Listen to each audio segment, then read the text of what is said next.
Saludos a todos los presentes. A medida de que vaya avanzando la clase, el resto puede irse conectando, ¿verdad? Antes que todo, les quiero comunicar de que en la plataforma de Leva les voy a estar adjuntando, ¿verdad? Lo que son archivos, ¿verdad? De video donde están los complementos resumidos de lo que es la parte de estrategias y técnicas de mantenimiento. Hoy vamos a culminar la parte de las técnicas y vamos a ver un poco de las herramientas de formatos que se van a utilizar en lo que es la gestión del mantenimiento para culminar lo que es la tercera unidad. Entonces, ¿verdad? Vamos a dar inicio.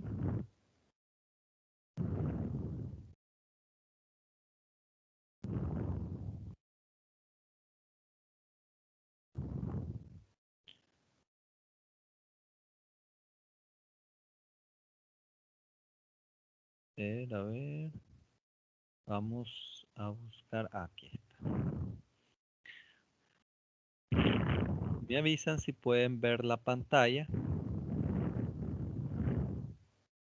¿verdad? Si pueden ver la presentación en diapositiva de manera completa para que podamos desarrollar el contenido, ¿verdad? Anteriormente habíamos revisado lo que son el proceso de la inspección, ¿verdad? Habíamos analizado qué pasos a seguir y cuáles son las decisiones o preámbulos a tomar en cuenta para definir que tenemos que inspeccionar un aspecto del equipo, ¿verdad? En todo caso, para los que no hayan estado en la clase presencial como en la clase en línea, hice un video condensado, ¿verdad? Con toda esta información que voy a subir a Leva, igual este video, para que podamos, ¿verdad? Culminar toda la parte teórica de la tercera unidad. Entonces, antes de entrar a la parte de los formatos, ¿verdad? Vamos a dar inicio, perdón, discúlpenme.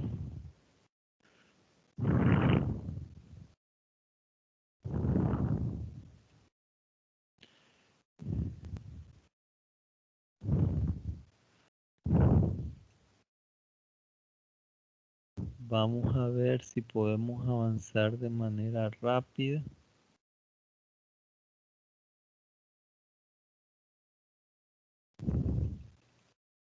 Ok, permítame un momentito. Parece de que el sistema no me da la opción de empezar, ¿verdad? La presentación de diapositivas. Disculpen, jóvenes, se desconectó la pantalla.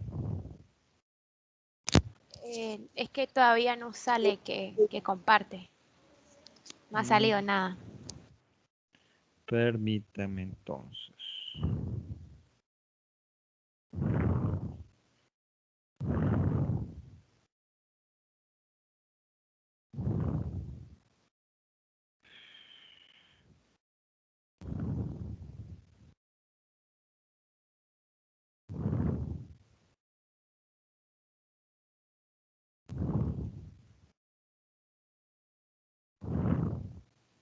Ok.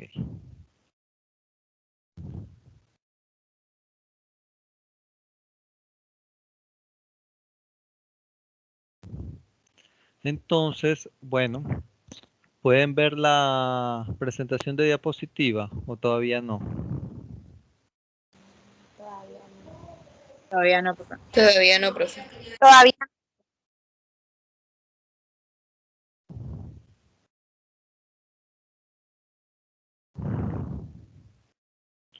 ¿Ahora? Tampoco.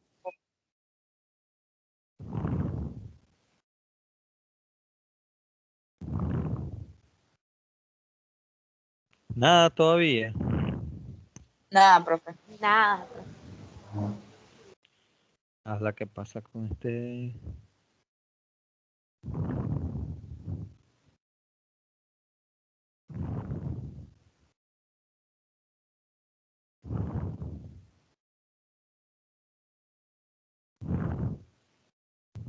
Ok, permítanme.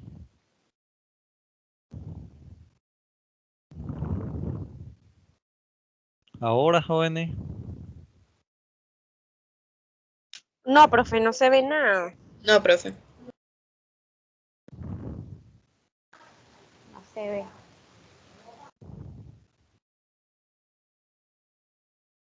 pero aquí me sale que está compartido, fíjense.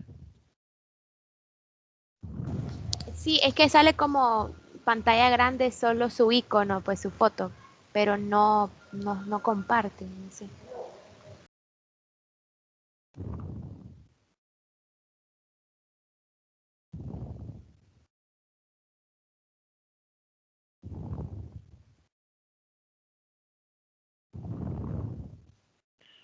Hala, qué problema.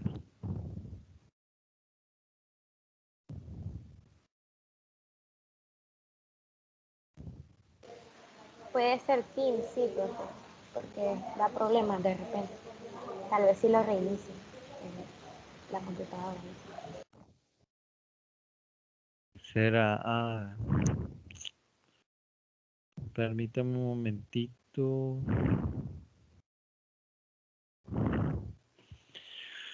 Bueno, jóvenes, para mientras soluciono este problema, ¿verdad? El cual está muy complicado.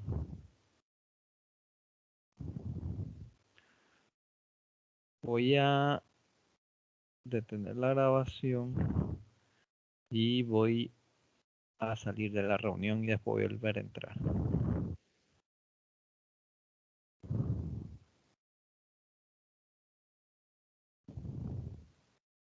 Ok, profe, está bien.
Buenas jóvenes, ¿me escuchan?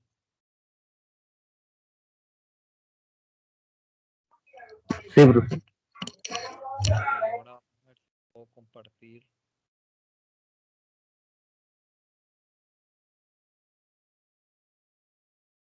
La ventana. Ahora sí, díganme jóvenes, ¿pueden verla?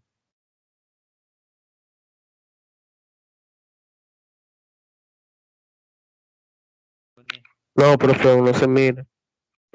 Ah, ¿cómo no? Ya. Ahora sí. ahora sí. Sí, ya.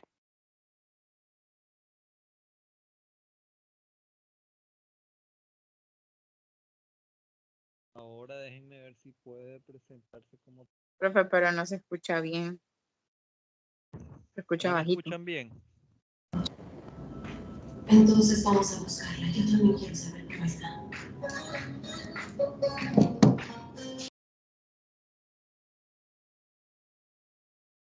Ok, ahora sí me escuchan.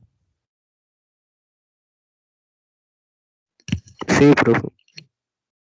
Ok.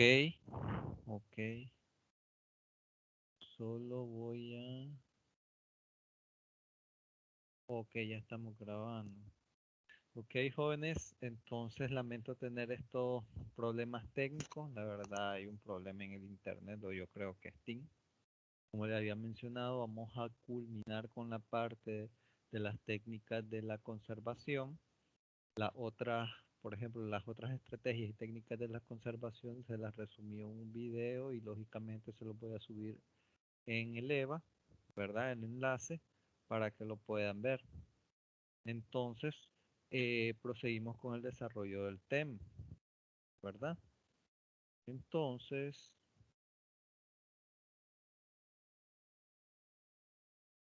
a ver, lógicamente cuando nosotros miramos las estrategias de la conservación, la primera estrategia que analizamos es la parte que tiene que ver con la inspección. La inspección juega un papel muy importante porque a través de ella podemos monitorear la condición actual del equipo. Inclusive podemos venir y tomar decisiones para ver si podemos adelantar o realizar tipos de mantenimientos preventivos que ayuden a evitar un paro o un conflicto mayor que perjudique la integridad física del equipo. Entonces, lógicamente con la inspección vienen las operaciones de conservación. ¿Cuáles son las operaciones de conservación? Las operaciones de conservación son aquellas que tienen que ver con las rutinas, ya, de que es el segundo nivel de las operaciones principales de mantenimiento. Prácticamente es lo que nosotros tenemos que ir cumpliendo cada cierto periodo para darle condiciones específicas a un equipo. Por ejemplo, cuando nosotros tenemos un equipo hay que limpiarlo, hay que aceitarlo, hay que calibrarlo, hay que, ¿cómo se llama? Cambiar partes o algunos elementos que son, ¿cómo se llama? Filtros, cambios de empaques, ¿cómo se llama? Sellado y sprayado el equipo. Esos son operaciones de conservación. Ya, porque estas operaciones tienen un estándar, ¿verdad? O un carácter de prevención, las cuales tienen que realizarse cada cierto periodo de tiempo, ¿verdad? E inclusive estos intervalos de tiempo, ¿verdad? Siempre van a ir definidos en base al uso del equipo. Recordemos de que de acuerdo a las indicaciones del fabricante o las indicaciones de los instaladores o de los expertos o de los operarios del equipo, ¿verdad? Ellos nos dan, por ejemplo, una prerrogativa de tiempo de operación, por ejemplo, kilómetros recorridos, horas de operación, metros cuadrados de producto entregado, metros lineales de materia prima recorrida, etc. Entonces, en ese aspecto, ¿verdad? Son indicadores o intervalos de acuerdo a unidades operativas en un lapso generalizado de tiempo. Lógicamente, nosotros tenemos que trasladar o traducir eso con nuestra jornada laboral efectiva real, porque en base a eso nosotros vamos a ver los tiempos hábiles entre cada mantenimiento de acuerdo a los tiempos de operación reales del equipo. ¿Ya?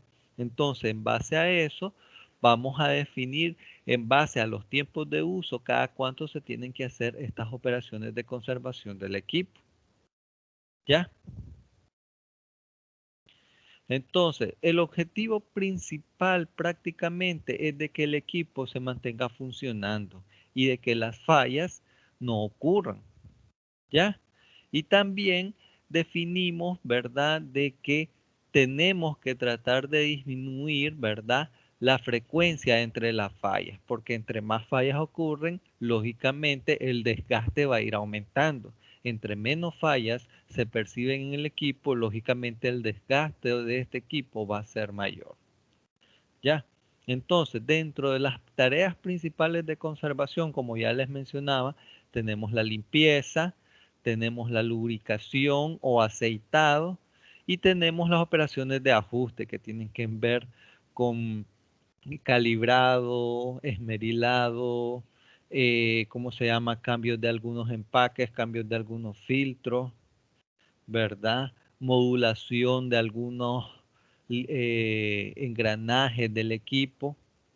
Entonces, esas son tareas de conservación. Incluso dentro de las tareas de conservación puede ser de que tal vez máquinas que trabajen con balineras, discos, bandas o cadenas de acción, estas se pueden quitar del equipo, esmerilar o limpiar o aceitar y después se pueden colocar y ajustar debidamente a las condiciones de luz. ¿Ya? Entonces, estos tres tipos de actividades juegan un papel muy importante. ¿Ya? Entonces, ¿verdad? Dentro de la limpieza de los equipos, ¿verdad? Hay tres actividades principales que se deben de notar, ¿verdad? Pero antes de eso, nosotros tenemos que definir que primero la limpieza del equipo principalmente debe ser efectuado por el usuario del equipo. Recuerden de que estas operaciones de limpieza prácticamente no tienen un nivel de especialización o un nivel de aprendizaje que vaya, se necesite una maestría o un nivel técnico para poder limpiar un equipo. Lógicamente tenés que capacitar a la persona en cómo usar el equipo, porque recuerden, esto es ley. Una persona que no sepa cómo se utiliza el equipo no puede cuidarlo, ni mantenerlo, ni repararlo, mucho menos. ¿Ya? Entonces, eso es una condición primordial. Lógicamente, en la primera línea de batalla, en la gestión de mantenimiento, en las operaciones de conservación, tenemos la limpieza y la limpieza debe ser realizada sí o sí por el usuario del equipo. ¿Ya? Entonces, ¿verdad? Lógicamente, como les mencionaba aquí, la actividad de limpieza es la actividad más económica y sencilla del equipo, pero es la que causa las mayores o los principales problemas dentro de la gestión de fallas. Imagínense de que, por ejemplo, en las empresas mineras, por ejemplo, la mayoría, por ejemplo, y levantamos un muestreo, un contratista de una empresa muy importante de la región de Bonanza de Nicaragua, se hizo un muestreo de las incidencias de falla que estaban en los equipos, ¿verdad? Y muchos equipos llegaba un momento de que se paraban de repente, ¿verdad? Entonces empezamos a hacer un análisis de causa raíz, ¿verdad? Aplicando el método de CRM, donde nosotros definimos los diferentes modos de falla. Dentro del modo de falla identificado, se vio la gran sorpresa de que el primer modo de falla, en las mayorías de las fallas funcionales de los equipos, porque o escuchen, había un sinnúmero de fallas funcionales, pero casi la mayoría tenían en común un modo de falla, que era que los equipos estaban llenos de tierra, no estaban, o sea, venían los operarios, lo utilizaban en lodo, lo llenaban de pintura, lo llenaban de de químicos catalizadores para, por ejemplo, para depurar el oro, lógicamente esos químicos, esas suciedades, esas virutas afectaban la integridad electrónica del equipo, lo cual venía y hacía de que se pudrieran los cables y generaran cortocircuitos dentro de los mismos, porque prácticamente el equipo se mantenía húmedo, ¿ya?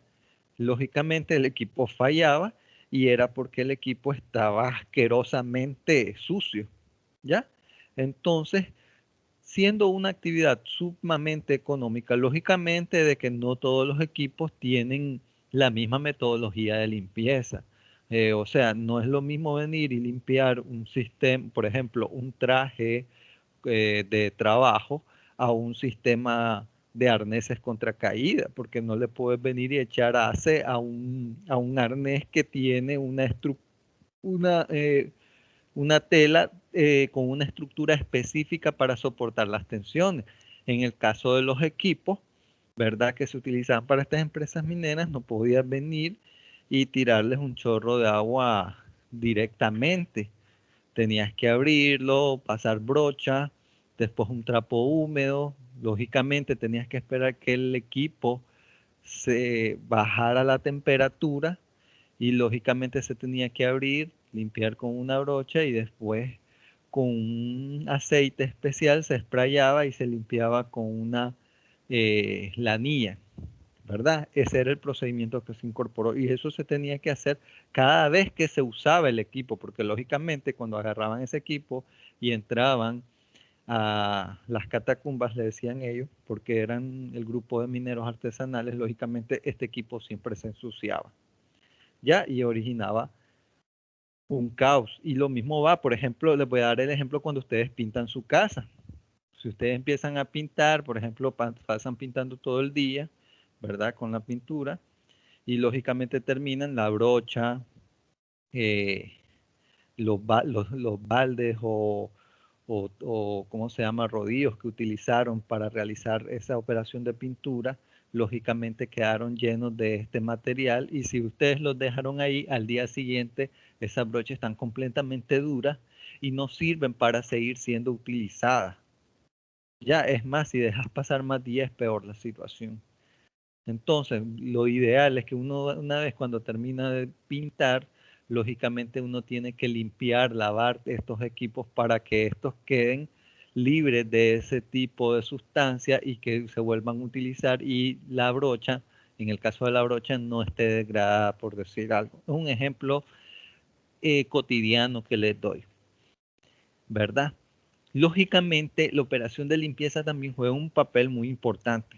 ¿Por qué? Porque mientras se está limpiando el equipo, el operario se puede dar cuenta de algún defecto que puede tener el equipo. Por ejemplo, cuando vos estás limpiando, por ejemplo, tal vez el equipo que vos metes dentro de una cantera está lleno de tierra, vos venís, lo limpias y empezás a ver de que tal vez la estructura, la carcasa exterior ya está deteriorada y que no se miraba porque tenía una masa de tierra encima, entonces lógicamente, ok, mira, ya limpiamos este equipo, pero mira, aquí tiene una protuberancia, hay que soldarlo para que no se incorporen virutas dentro del motor del equipo, por decir algo, o en la industria cementera, donde están los chimbos de concreto, esos tienen la parte de limpieza juega un papel muy importante, porque una vez que ellos terminan el llenado, tienen que ir a limpiarse, porque una vez que se está limpiando, ellos pueden darse cuenta de alguna protuberancia, algún defecto que se encuentra, y lógicamente si se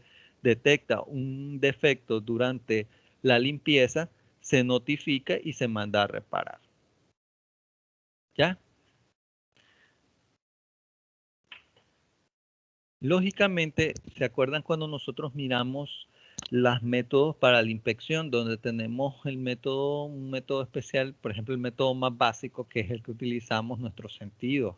Inspección por vista, oído, tacto, olfato, ¿verdad? Que son formas de inspección que nos permite ver a través de la experiencia si un equipo permanece dañado. Lógicamente, cuando nosotros estamos limpiando o revisando un equipo, en el caso del operario, que es el que hace este tipo de trabajo comúnmente. Siempre, o sea, desde mi perspectiva, esa función yo siempre se la aplico al operario. Ya si es un equipo, ya por ejemplo, una cristalizadora como la de Nicaragua Sugar, o cómo se llama, un torno especial, o un horno hecho de siderita donde por ejemplo, donde se funden grandes cantidades de metal. Lógicamente ahí pues el operario ya no juega un papel muy importante dentro de la limpieza, sino ya tiene que ser una persona que tiene adjudicado ese trabajo de limpieza del equipo y ya sabe cómo manipularlo. Entonces, dejando eso de un lado, lógicamente, esto juega un papel muy importante porque lógicamente revisamos, ¿verdad?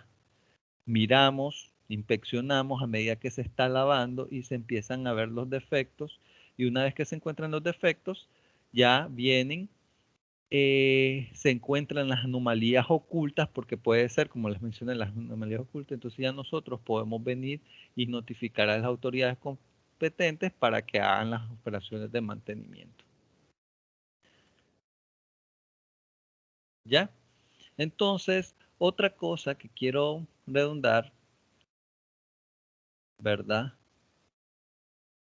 Es de que este punto donde nosotros denotamos que a la hora que limpiamos podemos encontrar fallas es algo muy elocuente y ha sucedido en las aplicaciones reales, porque hay muchos operarios que al limpiar el equipo han encontrado efectos que pueden ser catastróficos para el equipo, que pueden ocasionar su, ¿cómo se llama? Su dada de baja indefinida dentro del proceso operativo.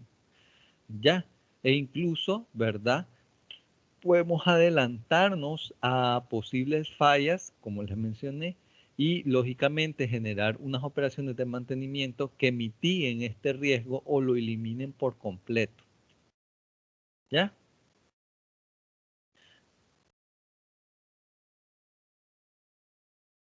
Entonces, cuando los operadores participan, ¿verdad?, en estos tipos de actividades, o aquí cometí un error, este texto no tenía que aparecer ahorita, por eso es que me tenía un poco confundido. Entonces, aquí están, por ejemplo, las ganancias que tienen los operadores cuando participan en este tipo de actividades.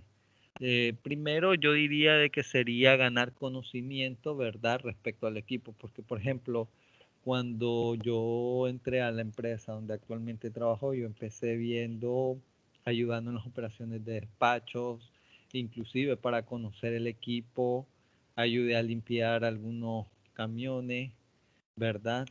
Para conocerlo, ver qué tan nuevo era. En el caso del montacargas también, de igual manera, el elevador, ¿verdad? Limpiarlo da un gran punto de conocimiento acerca del equipo. Ya sabes cómo es, ya sabes, oh, mira, aquí encontré que tiene un golpe, sí, ese se hizo en tal fecha, una vez que chocó contra una pared. Entonces ya tenés conocimiento de manera preliminar del historial de mantenimiento que ha tenido este tipo de equipo. También tenemos, ¿verdad?, de que una vez que nosotros realizamos, ¿verdad?, estas operaciones de limpieza, lógicamente ya no vamos a tener suciedad y ya no vamos a estar contaminando, porque recuerden, si no limpiamos un equipo, este va a estar sucio y va a estar contaminando, porque eso es, o sea, educación y también es aseo. O sea, por ejemplo, si vos sos un usuario de un equipo y lo mantenés hecho un desastre, o inclusive tu mismo escritorio, tus computadores se mantienen con una capa de polvo, lógicamente eso es una presentación de lo que es tu personalidad en sí, de lo que sos como persona y de lo que sos como empresa. Por ejemplo, si vos llegas a una empresa donde miras el equipo todo curtido, lleno de tierra, que no se limpien, y ahí anda el operario, lógicamente te das cuenta que esta es una empresa de que pues, no tiene principios éticos y no tiene aseo personal, y eso te quita valor a tu nivel de servicio. Entonces, lógicamente, tenés que, una de las ganancias de esto es eliminar las fuentes de contaminación y suciedad. ¿Ya? Y lógicamente tenés tus estándares de limpieza. ¿Ya? Entonces, vamos a ver por otro lado, ¿verdad? Ahora vamos a conocer, ¿verdad? ¿Cuáles son las preguntas principales, ¿verdad? Que surgen al realizar un programa de limpieza. Por ejemplo, yo en la empresa donde trabajo, como les mencioné, existen 3 programas de limpieza principales. Está para el almacén principal, está el programa de limpieza para los camiones de la compañía, ¿verdad? Y está el programa de limpieza para, ¿cómo se llama? Los equipos que se utilizan dentro del almacén, ¿verdad? Que llevan un programa, un formato que se va modulando cada 3 días, ¿verdad?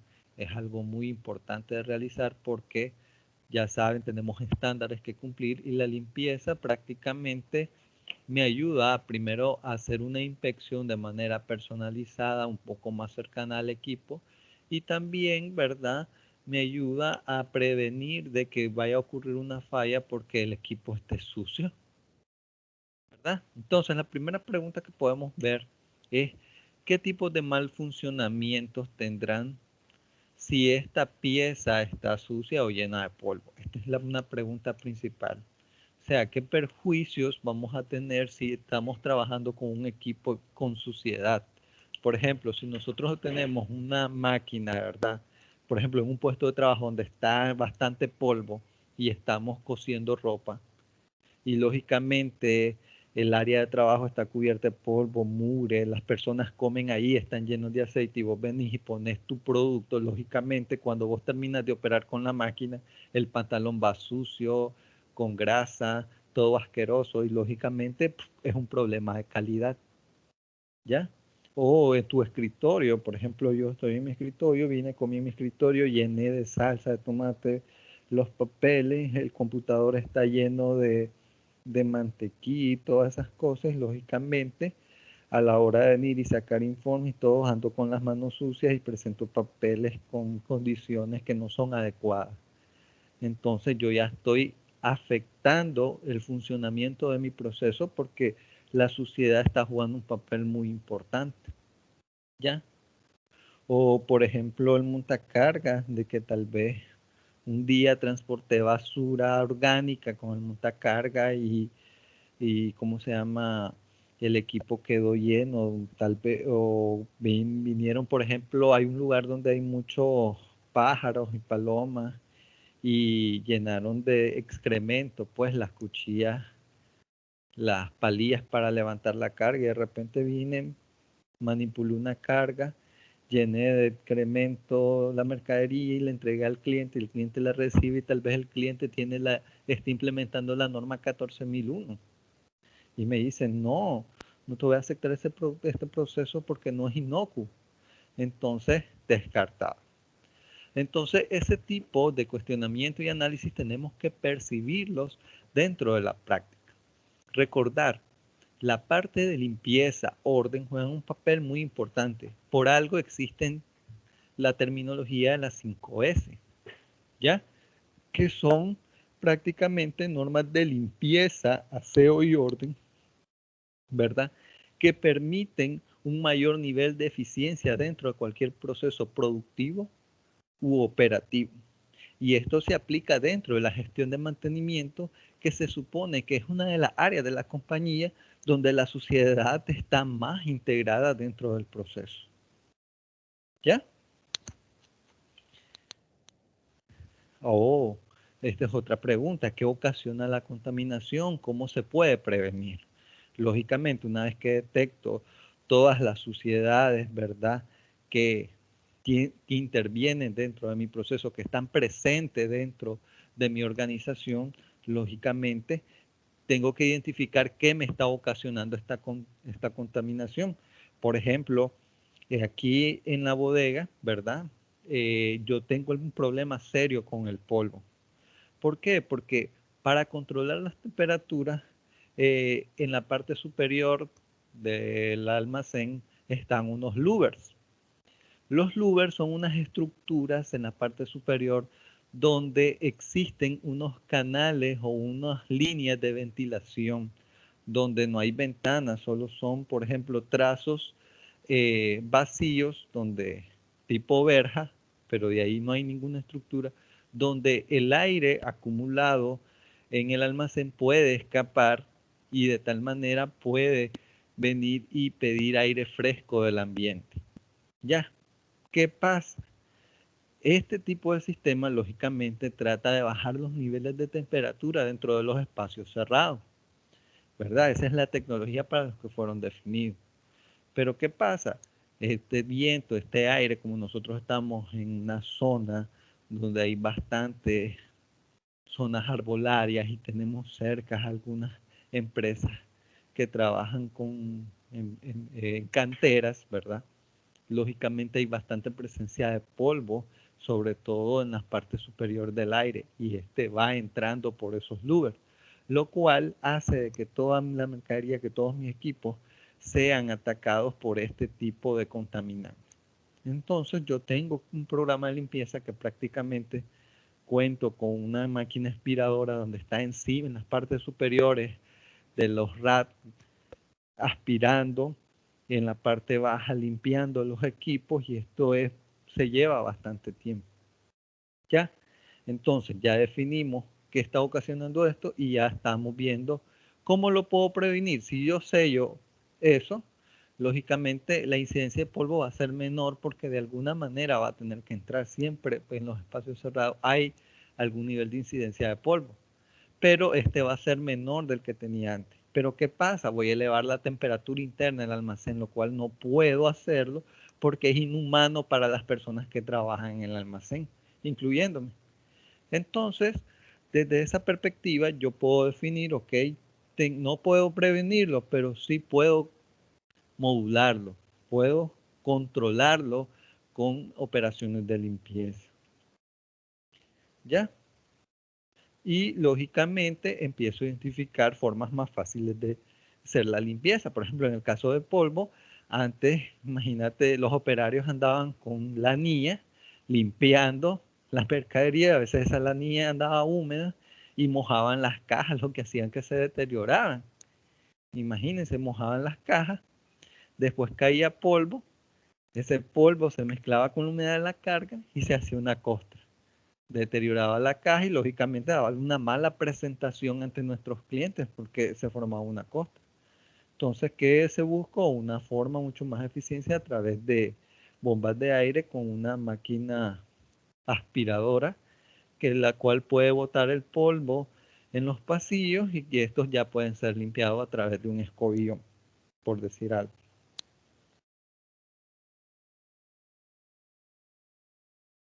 Lógicamente, aquí viene una pregunta que está ligada a la parte de orden de las 5 S, ¿verdad?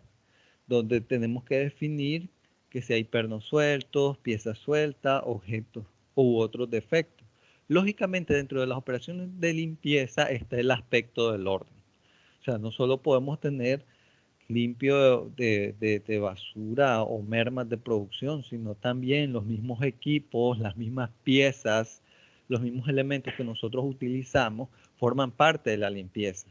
Por ejemplo, dentro del almacén se instauró, por ejemplo, yo instauré la política de que la mercadería, una vez que ingrese, porque cuando me entregan la mercadería viene en palet, se abren los palets y se desarman en los pasillos para hacer un proceso de conteo. Lógicamente, una vez que termina el proceso de conteo, hay un periodo, por ejemplo, dependiendo de la carga, por ejemplo, si tenemos cargas que superan los 80 bultos, ¿verdad? Convencionales de 12 a 15 kilogramos cada uno, lógicamente tenemos un tiempo hábil de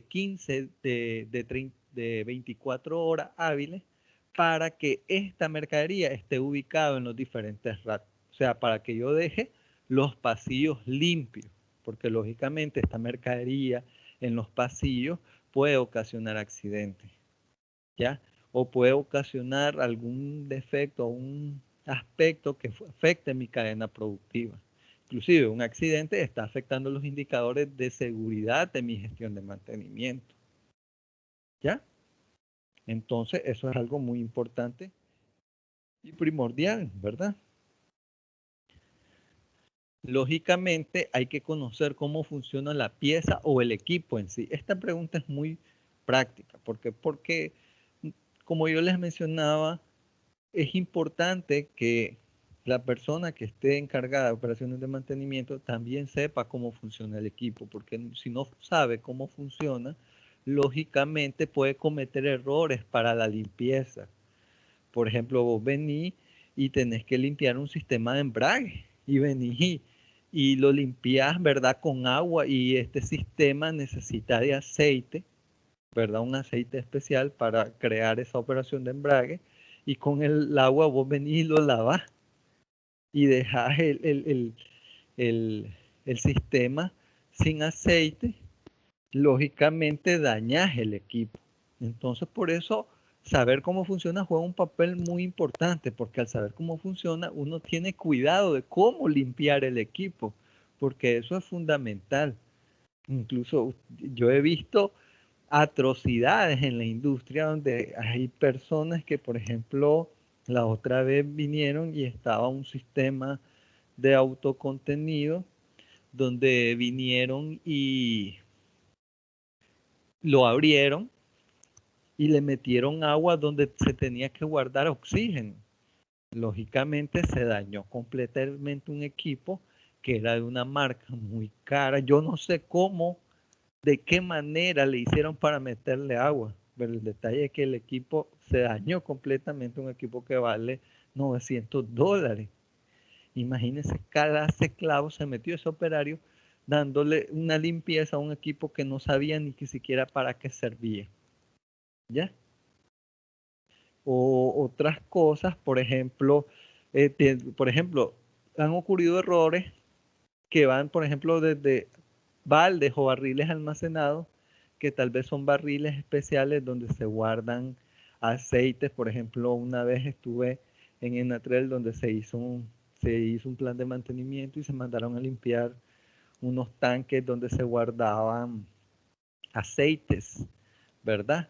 El detalle de que ese tipo de tanques se iba a adaptar para guardar, por ejemplo, todo el aceite quemado que venían de los transformadores que traían para que fueran reparados. Lógicamente, para hacer un proceso mucho más verde dentro de esa gestión. ¿Qué pasa? Vinieron, agarraron el balde, abrieron, ¿verdad? Sacaron el corazón del transformador y empezaron ¿cómo se llama? A limpiarlo con agua, lo cual no era adecuado porque una vez que los lavaban con agua, los almacenaban. ¿Y qué pasaba? Ya cuando venían y se tenían que retirar las bobinas, estas estaban oxidadas. Entonces yo ya no podía reutilizar el equipo. ¿Qué ibas a reparar si habías matado todo el corazón? Entonces, eso juega un papel muy importante. Otra cosa, si estamos trabajando con un equipo o una pieza que es muy delicada, por ejemplo, si nosotros vamos a limpiar equipos que tienen un nivel de dureza demasiado alto, nosotros no podemos venir y limpiarlo así bruscamente buscando que se nos caiga o que le demos un golpe porque esto inmediatamente se va a quebrar. Ya, eso hay que tener mucho cuidado. Y si dañas un equipo, ¿verdad? En el proceso de limpieza, porque hay veces de que uno tiene que ser un poco tosco para las limpiezas, pero tal vez venís y podés quitarle un elemento o desmembrar una máquina o una pieza en sí para limpiarla adecuadamente y después la volvés a su identidad original. Pero si tenés un equipo el cual es muy complicado desarmarlo para su limpieza, entonces tenés que ver la manera adecuada o de qué manera podés tolerar aspectos de limpieza parciales dentro de este equipo. Lógicamente, para que un programa, por ejemplo, las operaciones de limpieza sean un éxito dentro de la gestión de mantenimiento, debe haber compromiso de todo el personal, no solo el de la parte de mantenimiento, sino del usuario, los jefes de área, el responsable de la cadena, porque ponete a pensar, si yo, por ejemplo, en mi caso, yo no tuviera esa responsabilidad social, que salga el equipo sin limpiarse, lógicamente, estoy dañando la imagen de la empresa. Segundo, ¿verdad? Yo puedo dar las orientaciones y lógicamente como jefe de área yo no puedo estar encima de ellos que hagan las cosas, porque también tengo que realizar otras gestiones, no solo de mantenimiento, sino tal vez de la parte logística, de la parte de abastecimiento, ¿verdad? De la parte de control interno de la misma compañía y hasta de seguridad e higiene. Muchas cosas. Lógicamente necesito el compromiso de mi equipo de trabajo, porque al final es un enfoque integral. Y la persona ya tiene su plan de trabajo, ya sabe lo que tiene que hacer, cómo lo debe hacer, y lógicamente solo tiene que cumplir y estar comprometido de que un equipo limpio, sin suciedad, da un mejor nivel de servicio del que percibe para que la compañía tenga una buena imagen ante el cliente. Lógicamente, si no hay compromiso, no hay disciplina. Porque la disciplina juega un papel muy importante, ¿ok?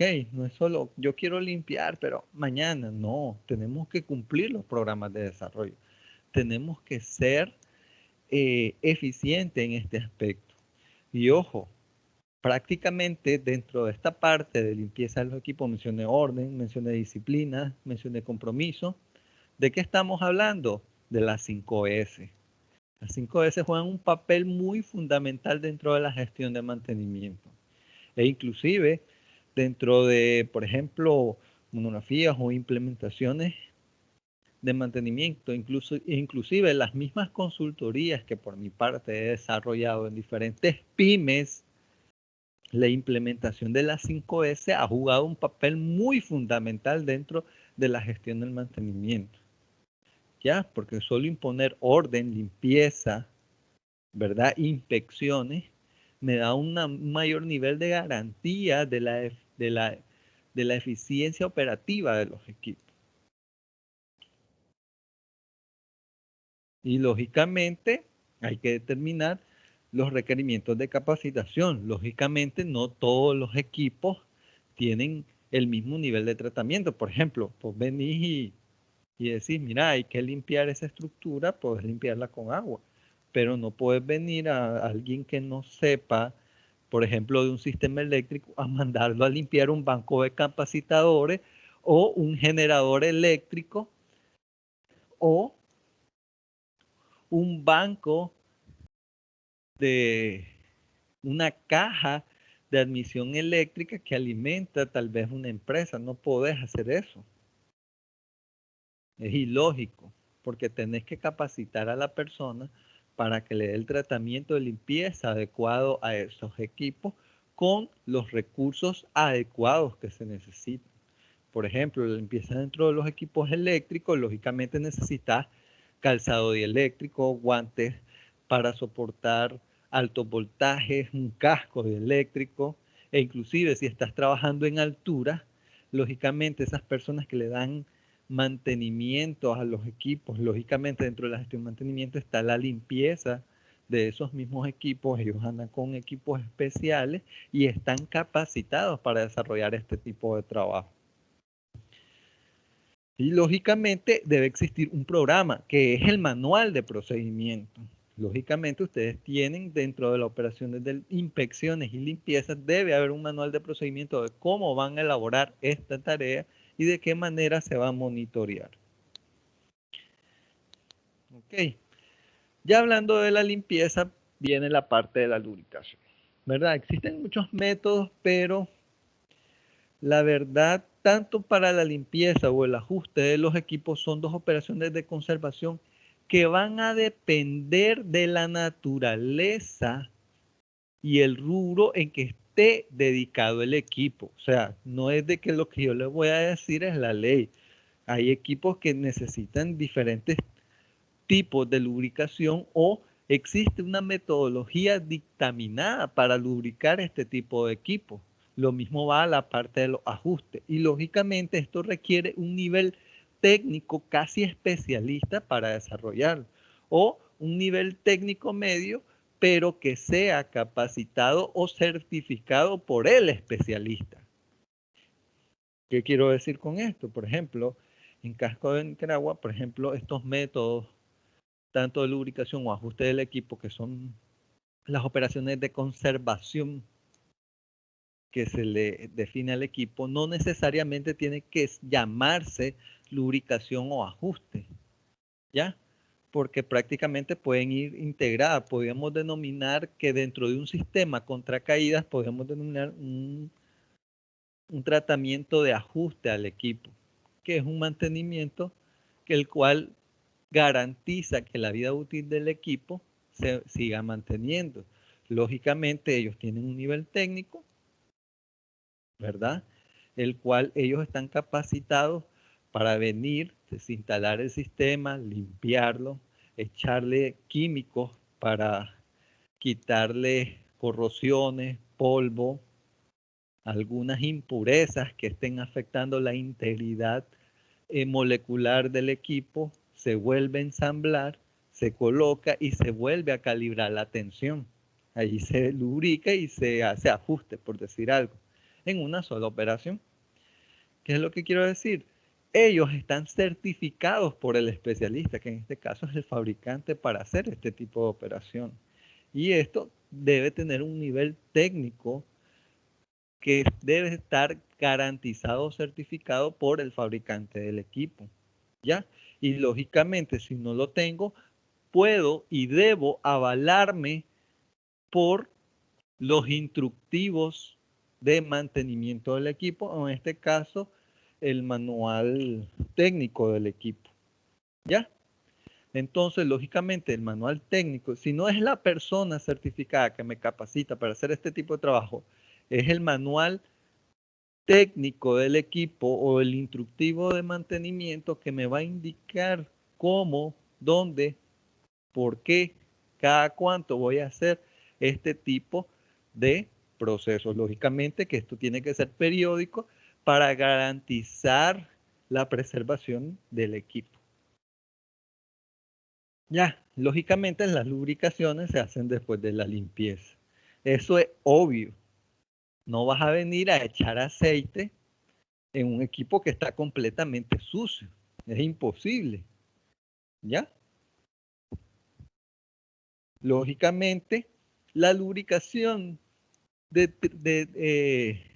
previene el deterioro, porque recuerden de que todos los equipos a la hora trabajan con engranes, con sistemas mecánicos que se interrelacionan entre sí para generar un movimiento, una tracción, un empuje, una fuerza, un trabajo de ejecución para la máquina, por decir algo.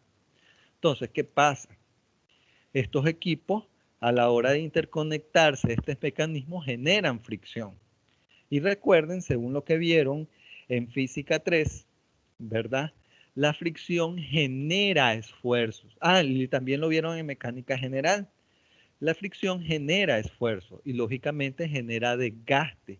Y se conoce un efecto denominado deformación. ¿Ya? Yo no sé si se lo recuerdan. Lógicamente estos conceptos siempre están latentes, sobre todo en la parte de los equipos, porque ustedes saben, a medida que va pasando el tiempo se desgastan las llantas, en el caso de los carros, se cambian los filtros, se cambian piezas, porque estas se van deteriorando. Y en el caso de los sistemas mecánicos, de embrague, los sistemas hidráulicos, necesitan sustancias que faciliten o que mitiguen el esfuerzo entre las piezas que están creando presión en la mayoría de los casos, ¿ya? Entonces, a la hora de que se genere una presión o genere una interconexión por movimiento, estos equipos tienen que estar llenos en sustancias que primero bajen las temperaturas, porque recuerden, entre dos materiales, por ejemplo, si vos empezás a frotar tus manos, ustedes juntan sus manos y empiezan a frotarla una cantidad de tiempo, lógicamente van a elevar la temperatura y hasta se pueden quemar. Pero ¿qué pasa si eso lo hacen en agua o si lo hacen en una sustancia cartilaginosa que al final va a evitar que se eleve la temperatura y va a crear un poco más de resistencia ante la fricción. Entonces, eso es lo que se trata de avivar con la lubricación de los equipos. Lógicamente, esto protege a todos los mecanismos, a todos los componentes de un equipo, de que se vayan desgastando mucho mejor. Por eso es que cuando nosotros hablamos de lubricación, estos van previniendo el deterioro y preserva la confiabilidad del equipo. Ahora, la cantidad de lubricante que le vamos a echar a un equipo tiene que ser adecuada, ¿ya?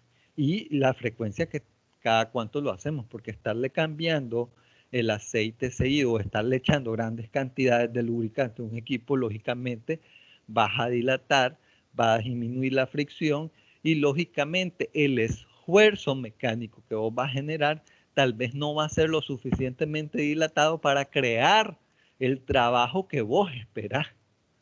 Ya, por ejemplo, si vos venís y le echas demasiado aceite a una motocicleta, la motocicleta viene en este caso ya con la capacidad establecida máxima de aceite que este pueda tener. Ya, entonces esto juega un papel muy importante. ¿Ya?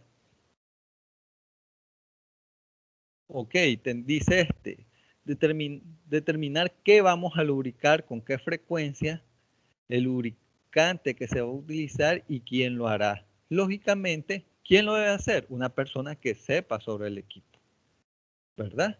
Determinar qué vamos a lubricar, cuáles son las piezas que necesitan ser lubricadas, porque ok, no quiere decir que vas a venir y agarrar un equipo y le vas a echar aceite a todo, ¿no? Hay partes, por ejemplo, las partes que son mecánicas y generan fricciones y esfuerzos que ocasionan desgastes dentro de las piezas, esas son las que necesitan ser lubricadas porque lógicamente van a generar altas temperaturas. ¿Ya? ¿Y con qué frecuencia? Lógicamente, para determinar eso tenemos que ser bastante técnicos en conocer el equipo, pero para eso tenemos o el especialista técnico, o tenemos al fabricante con sus capacitaciones, o tenemos los instructivos que nos van a indicar cómo debemos hacer estas cosas. Inclusive, yo no sé si ustedes, la mayoría de ustedes tienen moto. Hay algunas personas, por ejemplo, de que compran su moto, ¿verdad? Y la llevan al taller porque ellos son los especialistas, pero hay otros que se las quieren dar de MacGyver. Y ellos vienen y le dan el mantenimiento a su equipo y ya ellos te dicen que le vas a echar, que no sé qué, y empiezan a inventar el volada de tal manera que terminan dañando el equipo, ¿ya? Porque se van a improvisar algo que no conocen, escucharon de alguien, alguien vino, no, vos podés hacerlo, hacer esto, y tal vez el equipo no tiene las mismas características del equipo que él ha estado trabajando. Entonces, hay que tener mucho cuidado en esta parte.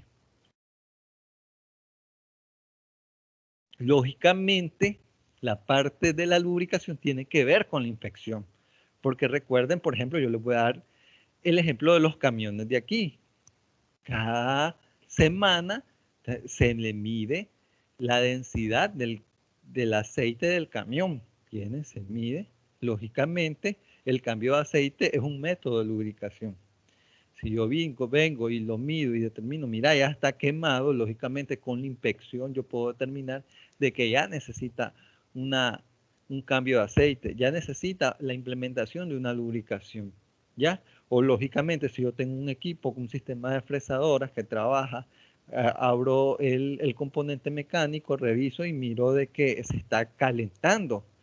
Inspecciono, mira, tiene elevadas temperaturas, los engranajes están muy calientes y a la hora de encenderla genera un ruido que está inclusive hay equipos de que vos los trabajas y no tienen aceite, no están lubricados y empiezan a sacar humo por el choque entre las placas, están causando demasiada fricción, lógicamente hay que lubricar.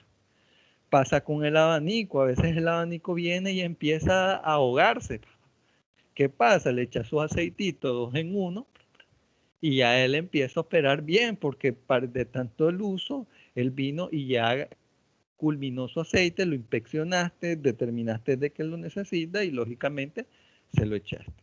Entonces, lógicamente la inspección juega un papel muy importante, sobre todo en la lubricación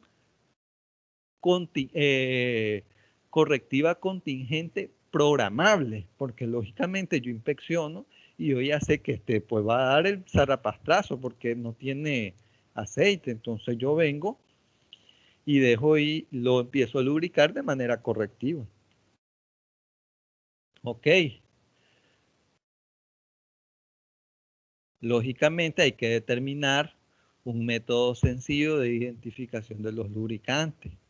Lógicamente hay que venir y tener un análisis consensuado de los distintos lubricantes que necesitan el equipo y lo mejor de todo, la calidad del lubricante, porque hay equipos de que si vos le echas del lubricante más barato, ellos están bien completos, pero hay equipos que necesitan calidad de lubricantes para poder operar y eso hay que tenerlo muy bien identificado. Y aquí están métodos de lubricación. Por ejemplo, por ejemplo, las personas que estén a cargo de mantenimiento, que puede ser luego de una inspección o de acuerdo a un mantenimiento preventivo, están rutas de lubricación, o sea, en este caso, cada cuántas horas de operación yo voy a estar lubricando, a cargo de los operadores que ellos estén trabajando, mira, de acuerdo a la experiencia, ellos necesitan, mira, ya le voy a echar aceite a esto porque se me está poniendo algo llorona la máquina. Entonces, ellos ya lo manejan en ese aspecto.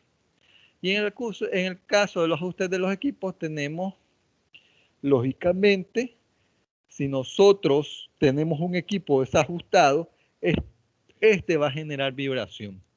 Por eso, yo no sé si ustedes notaron, la Universidad Nacional de Ingeniería tiene unos cursos en alianza con una empresa, ¿verdad?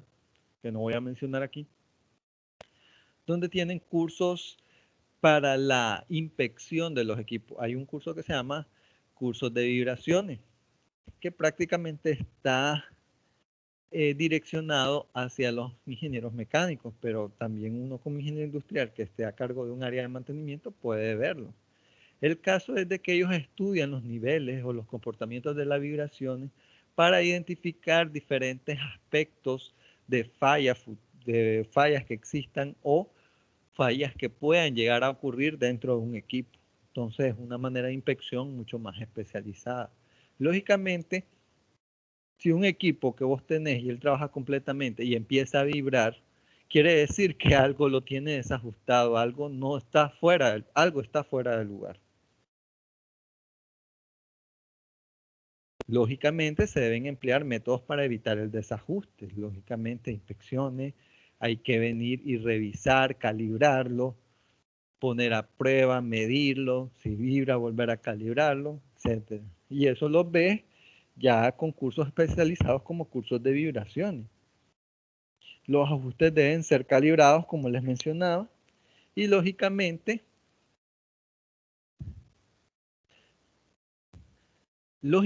si vos tenés que estar calibrando una máquina muy seguido, imagínate, estás deteniendo la producción para calibrarla, para ajustarla siempre, eso quiere decir que el equipo ya tiene problemas serios. Ya se le tiene que hacer una preservación progresiva ya a nivel 5 o un overhaul. Eso es algo muy importante de determinar. Y lógicamente, estos ajustes deben ser en su mayoría realizados por el operador. ¿Ya? Hay ajustes que son mucho más especializados, ¿verdad? Que ya se necesita un técnico medio o un técnico. Pero en su mayoría, por ejemplo, ajustes de calibración, equipos debe manejarlo el operario. Por eso es de que estos ya son conceptos adaptados al mantenimiento productivo total. ¿Ya? Ok, aquí hablamos de la reparación. Existen dos ámbitos de la reparación. La planificada y la no planificada. Lógicamente, la reparación planificada nace de las inspecciones y las operaciones de limpieza y lubricación. Ya, porque a medida que yo voy viniendo y voy inspeccionando, voy detectando síntomas. Estoy limpiando, puedo observar anomalías ocultas. Estoy aceitando, estoy lubricando, puedo detectar que ya el equipo, estoy ajustando, por ejemplo, en el caso del ajuste, si yo tengo bastantes ajustes muy seguidos, puedo detectar de que ya se necesita hacer una reparación dentro del equipo, que ya puede ser la implicación de un cambio o una modificación en el mismo. Entonces, de eso yo puedo hacer una evaluación del resultado. Y de ahí yo ya puedo valorar, ¿verdad?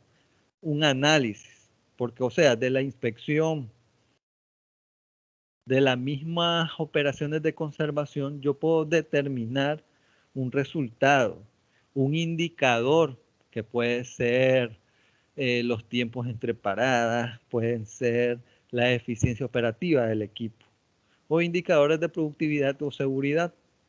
En este caso, yo tengo que medirlos contra un valor teórico, el cual puede ser el adecuado.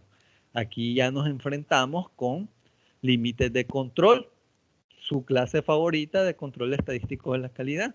Los límites de control son una herramienta muy utilizada dentro de la gestión de mantenimiento, porque yo a través de la inspección yo puedo venir, detectar un resultado y después ejecutar un monitoreo a través de límites de control. Si estos límites de control bajan de acuerdo a mis límites permitidos, lógicamente yo tengo que determinar una reparación. En el caso de la no planificada, lógicamente, esta va a ocurrir de repente, ¿ya? No la voy a prever. Lo que yo tengo que hacer es venir, una vez que se ejecute la falla, ser lo suficientemente rápido y eficiente para detectar el por qué, cómo, qué lo ocasionó y cómo lo voy a reparar lo más rápido posible. Y una herramienta muy eficaz son los modos de falla. Ya, si yo tengo aplicación de modos de falla en las incidencias de mantenimiento correctivo, lógicamente ya puedo comprobar los daños de manera eficiente y ya puedo proceder a la reparación.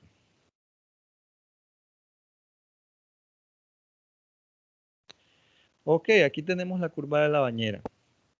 Aquí tenemos el ciclo de vida de los equipos. Aquí tenemos el comportamiento del riesgo de falla. Por ejemplo, tenemos el eje de la Y, es el riesgo de falla.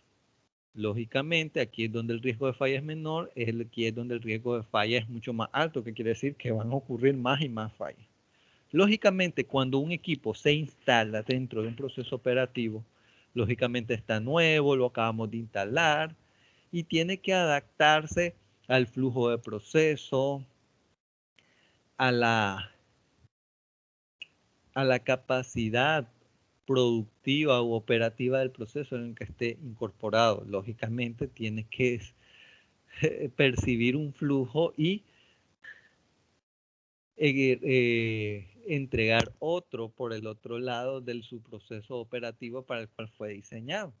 Entonces, en este caso, en el proceso de instalación van a haber fallas prematuras, fallas de, por ejemplo, tal vez cosas que se instalaron de manera no adecuada o cosas que se instalaron de una manera que no compagina con el proceso productivo, entonces tenemos que adaptarlas a ese proceso en sí. Entonces, desde esa perspectiva, yo vengo y voy modulando, y esto es lo que nosotros denominamos fallas prematuras, donde llegamos a un punto tope. Lógicamente, una vez que terminamos el proceso de instalación y ya definimos, ¿verdad? El funcionamiento adecuado del equipo, este empieza a operar. Lógicamente, dentro de su vida útil van a ocurrir diferentes fallas aleatorias por cualquier situación.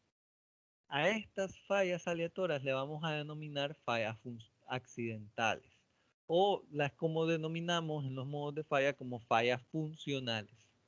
Estas fallas van a ir surgiendo por defecto, ya por el impacto que tiene la presión operativa o productiva del proceso sobre el equipo. Lógicamente, si a un equipo le está sacando el jugo, él de alguna manera va a sufrir impactos sobre su integridad física, lo cual va a ocasionar desperfectos mecánicos. Y eso es común. ¿Qué pasa? ¿Qué comportamiento tenemos aquí? Aquí tenemos, ¿verdad? Una curva logarítmica, ¿verdad? Que desciende a un punto mínimo, ¿verdad? En este caso, ¿verdad? Dentro de las fallas prematuras también pueden surgir este tipo de fallas funcionales.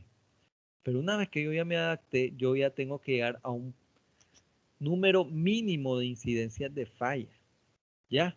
Porque al final es mentira. Vos no podés eliminar al 100% las incidencias de falla. Es algo de que, pues, ¿cómo se llama? En industria súper, ¿cómo se llama? Increíble, ¿verdad? Por ejemplo, las implementaciones de sistemas de TPM, implementación de Lean Manufacturing que te piden 0 defectos, lógicamente siempre hay un porcentaje mínimo de exclusión sobre la falla. Entonces, este es el porcentaje mínimo. ¿Ya? Entonces, estas fallas aleatorias es lo mínimo que nosotros podemos percibir con una gestión adecuada de mantenimiento. ¿Ya? Porque si en este caso esto llegase a aumentar a lo mínimo, quiere decir que el equipo ya perdió su consistencia de preservación, ya no es confiable.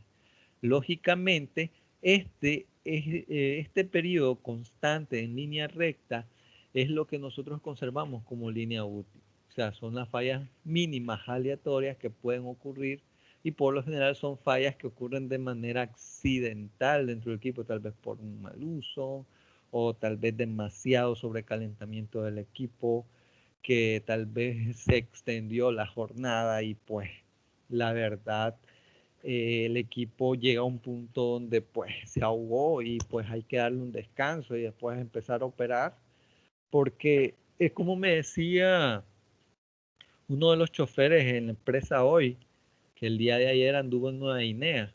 Eso es un jirón. Y lógicamente últimamente ha estado viajando a la zona de Juigalpa, a la zona de la mina de Limón, dejando mercadería y ha sido muy seguido. Lógicamente él me indicaba de que otro tipo, por ejemplo, nosotros tenemos la marca Isuzu de ese camión, ¿verdad? Que es un camión de 3.5 toneladas. En este caso, ese camión, él me indicaba de que es un camión muy bueno, porque otro camión ya me hubiera dado agua, ya lo hubiera tenido que mandar a descansar. Y este camión la ha socado mucho. Lo único de que ahora él me indicó un día que venía de regreso, ayer que venía de regreso, de que ya por ejemplo, los cambios estaban muy duros, la palanca de cambio estaba muy dura y cuando tenía que dar el clutch tenía que darle con fuerza. Lógicamente ya el equipo está, ¿cómo le diría? Está agotado, por decir algo. Entonces hay que darle un tratamiento de mantenimiento. Ya en este caso sería algo correctivo porque ya el equipo empieza a tener síntomas de fallas. No es un paro percibido, pero ya tengo que tomar medidas en el asunto para que no tener un paro indefinido del equipo. Lógicamente, cuando ya el equipo llega a un punto donde empiezan a aumentar los desgastes, cuando empiezan a aumentar las fallas, entonces cuando ya el equipo ya está desgastado, ya dio lo que tenía que dar. Por muchas operaciones de preservación y conservación, me va a generar problemas graves.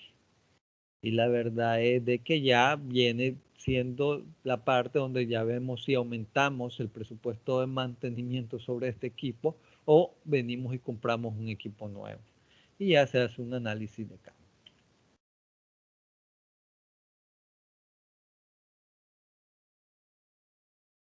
Aquí tenemos diferentes posibilidades de la curva de la ballena. Aquí tenemos diferentes situaciones de las que pueden ocurrir, ¿verdad?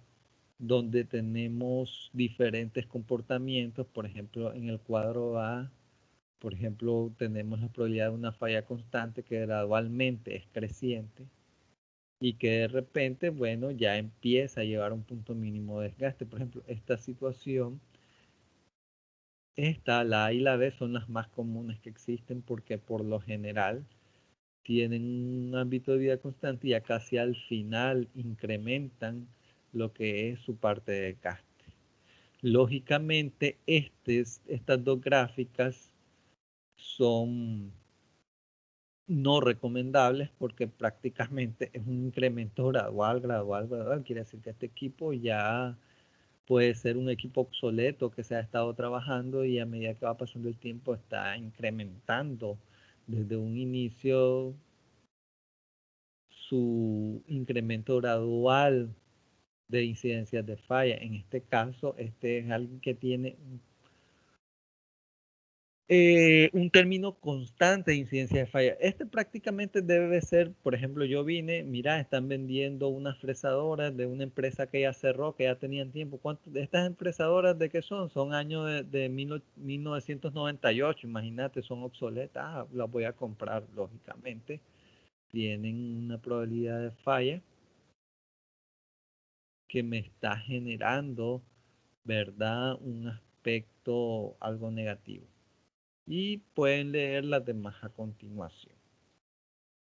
Entonces, jóvenes, ¿alguna pregunta?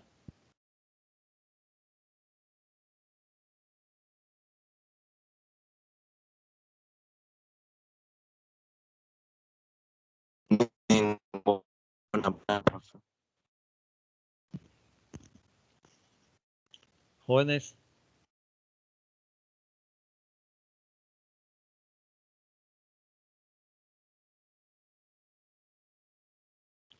No, a profe, no ver, tenemos jóvenes. preguntas. Ok, Profe, ninguna. todo claro. Ninguna. Ok, Sí, profe. entonces, con esto culminamos lo que es la tercera unidad.